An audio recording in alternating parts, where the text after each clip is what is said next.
sudahlah, maafin, ya sudah, ikhlaskan. Semua berhubungan dengan masalah hatinya ini, itu berpengaruh kepada organ tubuh semuanya. Subhanallah, ketegangannya gitu kan, stres, semuanya itu akan hilang. Bismillahirrahmanirrahim.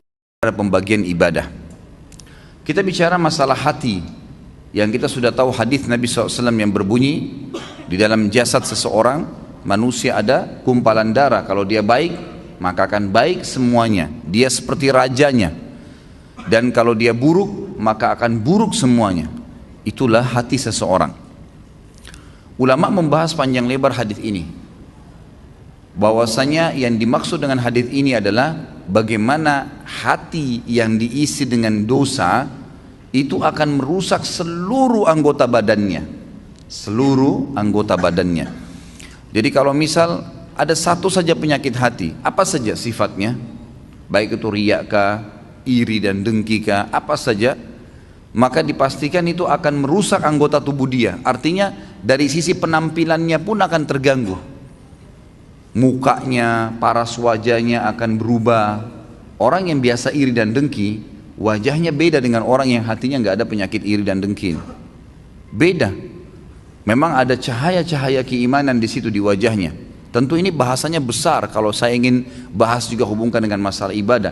Tapi kita cukupkan dengan masalah penyakit hati yang memang dari penyebab anggota tubuh seseorang selalu terjerumus dalam dosa. Efek besar sekali terhadap hati yang diisi dengan kemaksiatan, itu akan berpengaruh kepada fisik dia. Dari rambut sampai ke kaki.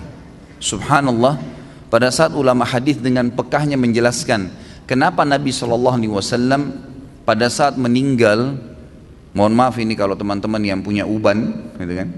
Tapi kita bicara tentang Nabi SAW. Nabi SAW waktu meninggal tidak memiliki uban kecuali 3 lembar. Umurnya 63 tahun. Ini mungkin kalau orang cuma baca sepintas, oh Nabi SAW memang tidak ada ubannya. Tidak ada sesuatu yang penting bagi dia kalau dia tidak kaji lebih dalam. Tapi kalau kita kaji lebih dalam sebagaimana sebagian ulama hadis, mereka mengatakan apa sebabnya Nabi SAW tidak memiliki uban kecuali 3 lembar di umur 63 tahun. Sementara banyak manusia umur 30 tahun, 40 tahun sudah ubanan. Dan secara ilmiah terbukti uban itu datang karena banyaknya beban pikiran.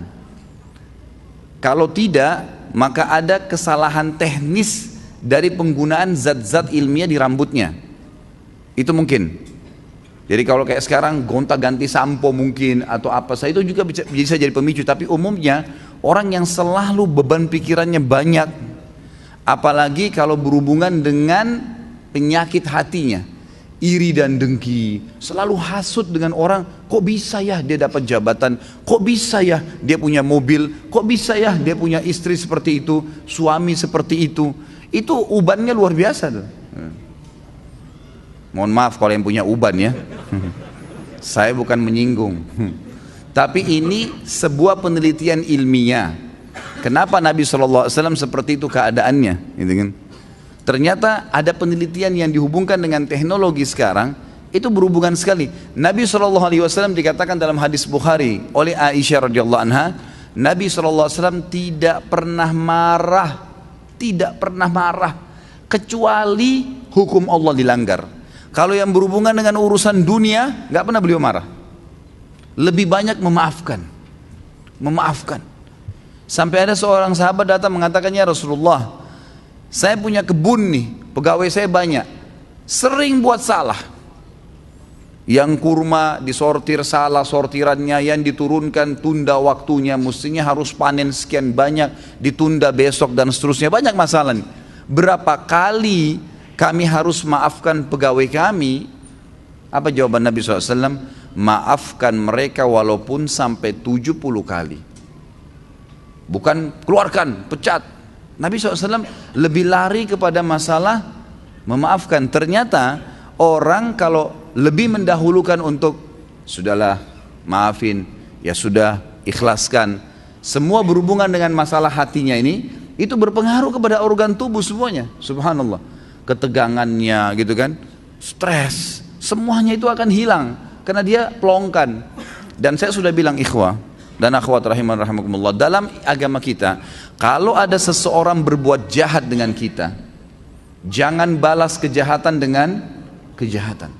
Nggak boleh orang gunjing kita balas dengan gunjing. Dia dosa, kita dosa. Dia dihukum, kita dihukum. Sementara saya sudah bahasakan sering di pertemuan kita, dosa itu pasti punya efek jera yang besar. Kalau kita mencuri 1 juta, hukumannya bukan Allah akan ambil 1 juta dari kita, tapi Allah akan buat kita masuk rumah sakit dibiayai 100 juta. Efek jera dari 1 juta yang dicuri. Sejam berbuat zina, Allah bisa menghukum dia dengan sebulan sakit. Mungkin dia sempat menendang seseorang karena dia anggap dia punya power, atau seekor kucing yang jalan di jalanan karena menganggap iseng, kucing itu nggak ada apa-apanya, nggak bisa melawan saya, ditendang. Pastikan efek jerahnya, satu waktu dia jalan dengan sepatu bagus, jalanannya bagus, kakinya keseleo, 2 minggu sakit. Efek jerah dosa itu besar, gitu kan? Jadi jangan sampai kita menganggap orang buat dosa itu oke-oke saja. Atau antum pernah punya peluang berbuat dosa, misal satu waktu pernah peluang bisa berzina nih dengan seorang wanita yang antum sangat kagumi, atau seorang akhwat kita punya peluang berzina dengan seorang ikhwah yang dikenal dengan kagumi, lalu kemudian tidak jadi. Syaitan membisikkan kita, coba dulu saya zina aja ya, yang penting saya sudah zina dengan orang yang saya cintai, yang saya sukai, toh saya juga sekarang bisa taubat. Keliru. Karena taubat itu hanya membersihkan kita dari hukuman hari kiamat, tapi di dunia harus ada pembersihan. Tidak bisa tidak. Tidak ada dosa yang tidak punya efek jerah, mesti ada, sekecil apapun. Tentu efek jerahnya itu sesuai dengan kadar perbuatan, tapi lebih berat daripada perbuatan dia. Dosa seperti segelas racun. 1 gelas racun ini sebenarnya secara medis bisa diobati dengan susu. Karena susu minuman yang steril, bisa mengobati racun yang masuk dalam tubuh. Tapi pertanyaannya, apakah 1 gelas racun bisa diobati dengan 1 gelas susu? Jawabannya tidak mungkin. Mungkin membutuhkan sampai 1000 gelas susu. Artinya efek jerahnya besar. Efek jerahnya besar. Maka kata kunci dalam hati seseorang. Makanya kata para ulama, bisikan syaitan agar seseorang terjerumus dalam dosa dimulai dalam hatinya. Selalu hati yang terbisik, bukan di kuping kita, bukan di luar, di dalam hati. Tuh lihat tuh begitu tuh coba aja, tuh nggak apa-apa. Dalam hati bisikannya. Dan kalau kita tahan juga dalam hati, maka tidak akan ada masalah. Jadi hati ini memang betul-betul raja nih, kata para ulama. Nabi SAW pernah kedatangan seorang laki-laki dalam hadis Bukhari, ya Rasulullah, wasiatkan saya. Nabi SAW tahu orang ini emosional. Kata Nabi, jangan kamu marah. Marah itu penyakit hati loh ya, di hati. Tapi dia teraplikasikan nanti dengan gerakan tangan, ekspresi wajah, tapi dia dari hati tuh. Nabi SAW ingatkan, jangan kau marah, hatimu tidak boleh. Apalagi ya Rasulullah, jangan kamu marah. Apalagi ya Rasulullah, jangan kamu marah. Nabi SAW, kata para ulama hadis, seringkali memberikan nasihat sahabat sesuai dengan keadaan yang sedang dihadapi oleh orang itu. Jadi makanya kita pun sebagai umat Nabi SAW tidak mengambil hukum spontan dari sebuah hadis, karena itu per kasus di zaman Nabi SAW, gitu kan? Jadi bisa saja sahabat ini pernah seperti ada sahabat yang datang mengatakan, ya Rasulullah, anak muda nih, dalam hadis Bukhari juga, saya siap tinggalkan semua dosa, semua yang Allah larang saya tinggalkan, semua yang Anda larang saya tinggalkan, kecuali satu, izinkan saya berzina. Ini kasus lain lagi. Kata Nabi SAW, apa kau ridha kalau ibumu dizinai? Dia bilang tidak. Saudarimu? Tidak. Istrimu? Tidak. Tantemu? Tidak. Anakmu? Tidak. Lalu kenapa kau ridha untuk dilakukan pada orang lain? Di sini Nabi SAW mengobati keadaan para sahabat yang sedang bertanya sesuai dengan kasus yang sedang dihadapin, gitu kan? Ini poin lainnya. Kita kembali kepada poin bahasan kita. Bagaimana Nabi SAW tidak tadi sampai beruban, kecuali hanya 3 lembar di umur 63 tahun, karena luar biasa dalam pengontrolan hati beliau. Tidak mudah marah kecuali hukum Allah. Lebih banyak memaafkan, gitu kan? Dan saya sudah bilang tadi, ikhwan dan akhwat sekalian, ingat, jangan keburukan dibalas dengan keburukan. Orang fitnah, biarin dia fitnah sampai dia capek. Jangan dibalas dengan fitnah. Lalu apa yang saya harus lakukan, Ustadz? Maafkan. Masa sih Ustadz? Maafkan. Enak benar dia Ustadz? Maafkan. Nggak ada kata lain, jawabannya cuma itu.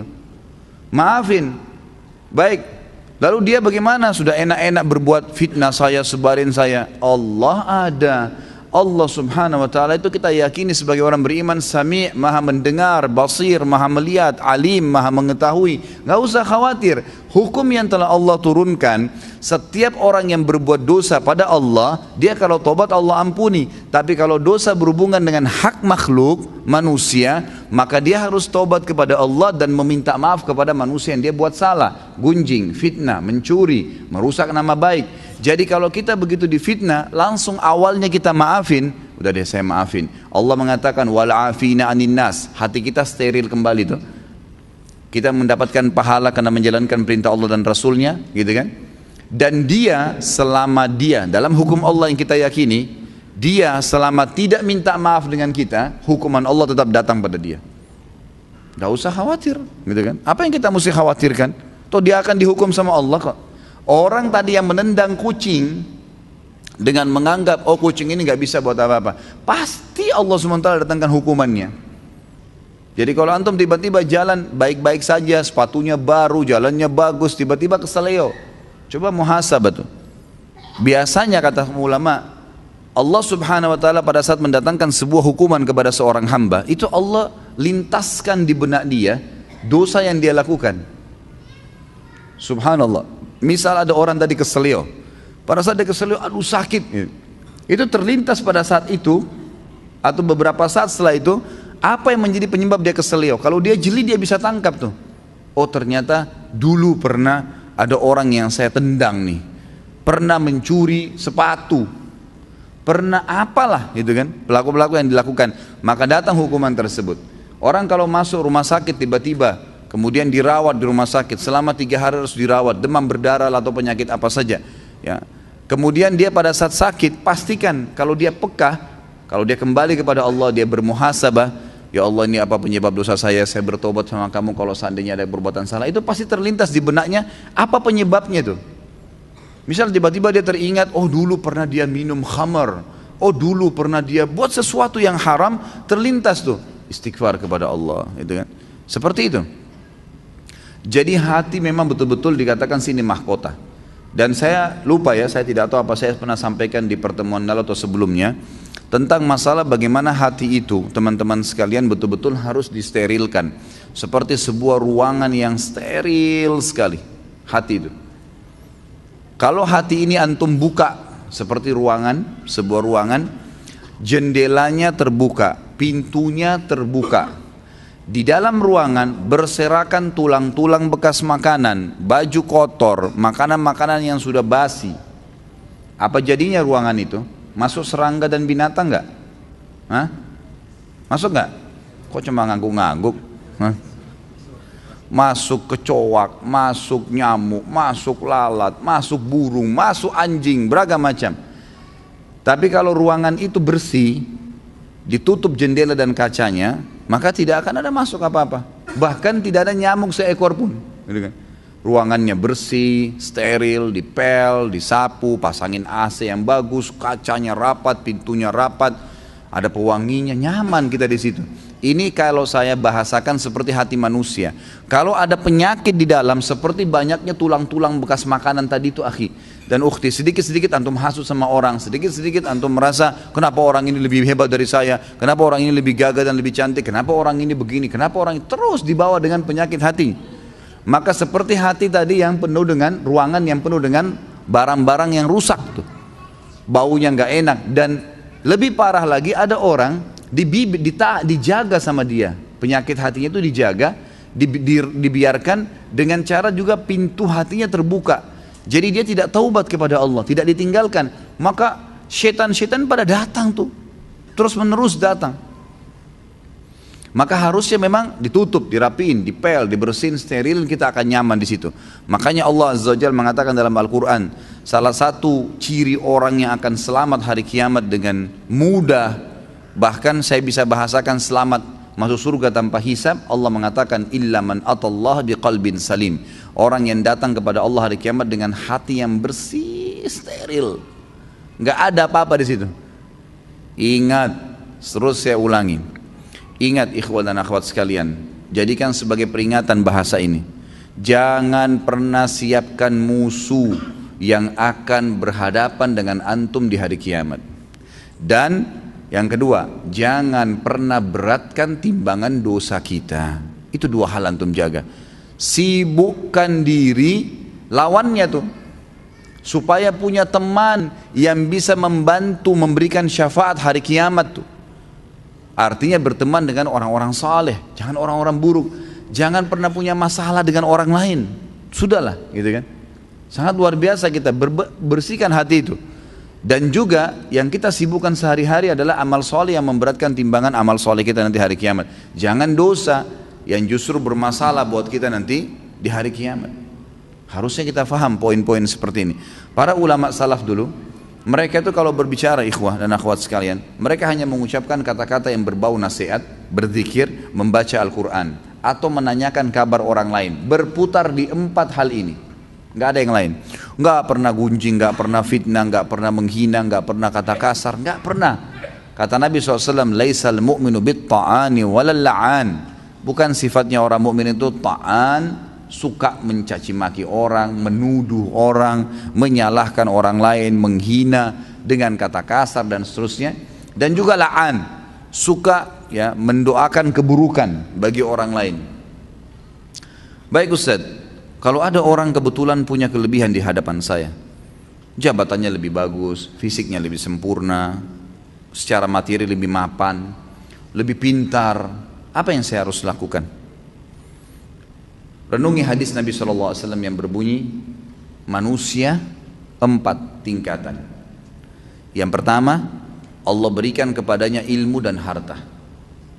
Luar biasa, sudah cerdas, gagah, pinter, gitu kan? Kemudian kaya raya. Dan kata Nabi SAW, dia habiskan keduanya di jalan Allah. Ilmunya diajarkan, kemudian juga hartanya diinfakkan. Datang golongan yang kedua, yang Allah berikan kepadanya harta, diberikan ilmu tanpa harta, berilmu, faham ilmu agama, tapi keadaan ekonominya biasa. Dia lihat orang yang punya kelebihan nih, apa yang dia lakukan? Dia mengatakan, ya Allah, kalau engkau memberikan kepadaku seperti kau berikan kepada dia, aku akan lakukan seperti dia atau bahkan lebih. Kata Nabi SAW, fahuma fi ajri sawa, dua-duanya akan sama pahalanya.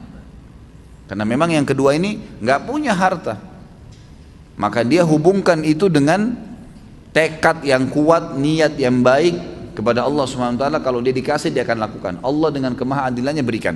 Si yang pertama nggak dizalimi, dia dapat semuanya. Tapi yang kedua diberikan kelebihan oleh Allah SWT karena tekadnya yang baik. Golongan ketiga, orang yang Allah berikan kepadanya harta tanpa ilmu, nggak ada ilmunya, kaya raya tapi luar biasa, cuma nggak tahu mana halal mana haram, nggak pernah tahu masalah urusan akhirat, ada surga dan neraka, nggak pernah berpikir kalau mati di alam barzah nanti akan ada masalah kalau dia banyak dosa. Diberikan, dihabiskan hartanya di jalan kemaksiatan kepada Allah, bangun diskotik, bar, sibuk dengan itu. Kemudian datang golongan keempat, ini yang luar biasa ya. Kejahilan yang luar biasa. Jangan jadi golongan ketiga aja nggak boleh, apalagi golongan keempat. Orang yang tidak dikasih ilmu, nggak dikasih harta, miskin, ya kan gitu, dan juga tidak ada, bodoh, nggak ada ilmunya. Yang dia jadikan tolak ukur bukan golongan pertama sama kedua, tapi golongan ketiga. Orang kaya raya yang bangun hotel sana sini banyak kemaksiatannya, diskotik dan seterusnya. Orang-orang yang banyak tiap hari bermaksiat kepada Allah SWT, lalu dia bilang, kalau saya punya harta seperti dia, saya akan buat yang sama. Maka kata Nabi SAW, fahuma fi wazri sawa. Ini orang ini sama-sama dosanya. Rugi nggak kira-kira? Udah miskin di pinggir jalan, rumahnya sudah gubuk, nggak ada ilmunya, bodoh. Kemudian di sebelah gubuknya ada orang bangun hotel atau diskotik, keluar pakai mobil Mercy, tiap hari mabuk, berzina, gonta-ganti pasangan. Lalu dia bilang, coba saya kaya seperti dia, saya akan buat sama. Lalu kita yang di gubuk itu sudah susah hidupnya, dikasih dosa yang sama dengan dia, kita nggak lakukan, padahal tekadnya maunya seperti itu. Maka ini kata Nabi SAW, fahuma fi wazri sawa, ini sama dosanya. Jadi selalu jadi tolok ukur orang yang berprestasi dan baik, Allah berikan kebaikan-kebaikan padanya, lalu dia habiskan di jalan Allah. Yang kedua yang kita harus lakukan, berdoa kepada Allah Subhanahu. Tadi bertekad ya, yang pertama. Yang kedua kita berdoa. Saya bilang begini ikhwan dan akhwat sekalian, kalau ada orang yang Allah berikan kelebihan, apapun kelebihan yang kita tahu itu, ilmu kah, materi kah, ya, kelebihan fisik lah, apa saja. Maka saya bilang, misal ada teman saya Ustadz ganteng, ada teman saya cantik, ada teman saya pintar, ada teman saya kaya. Apa yang saya harus lakukan? Bertekad melakukan perbuatan seperti apa yang dia lakukan kalau positif di jalan Allah. Dia bersedekah, kita juga bertekad seperti itu. Dia lakukan apa saja, memang kita tidak punya kemampuan untuk melakukannya, maka kita tekadkan untuk itu, diniatkan dan dilakukan. Kalau betul-betul tekad ya, niat yang diikuti dengan tekad. Jadi kalau betul-betul ada harta memang dia akan keluarkan. Yang kedua mendoakan dia, ini yang jadi saksi bahasan nih, memperbaiki hati kita. Mendoakan dia agar Allah tambahkan kelebihan itu. Ada orang gagah dan cantik, semoga ya Allah engkau berikan dia lebih baik daripada itu. Lebih sudah kaya, ya Allah berkahi rezekinya.